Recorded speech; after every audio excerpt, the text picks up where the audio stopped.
Sandra Licon, and I live in Washington, D.C. I'm an educator by training. I work at the Bill and Melinda Gates Foundation, which does work all over the world.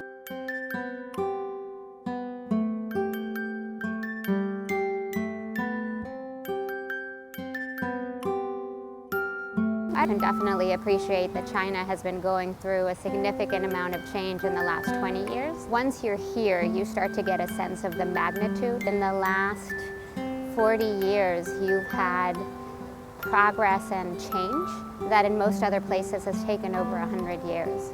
And so that comes with a huge number of opportunities and very exciting new opportunities for individuals and families, but I think also with some challenges in terms of the pace of change and what that means for individuals and people in the country versus the city. In the last 40 years, you've had a great increase both in the number of children who are in school, but also in the quality of those schools. And so I'm really interested in the policies and practices that led to that kind of improvement at scale. I'm also really interested to learn how schools and teachers and policymakers are dealing with the change that China is going through. I visited 5 cities. Beijing, Xi'an, Guizhou, Chengdu, and now Shanghai. I was lucky enough to visit some really wonderful schools and saw some great teaching happening, and also got to see some of the innovations that I heard about in some of my ministry meetings. So it was nice to see the policy being put into practice. I think the best day I had while I was here was in Guizhou. We visited a middle school in the morning.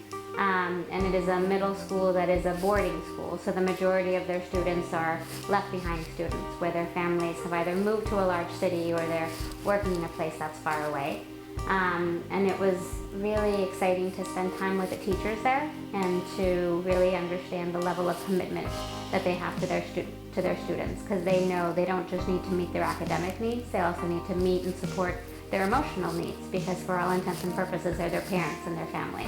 It was really special. Now that I'm almost done with my trip here, I'm just really grateful that I've been able to spend this extended period of time in China, and I feel like there's so much more to learn, but I am coming away with a much better sense of the questions that I came in to learn from an education sense, but also just a much better understanding of the people and the culture.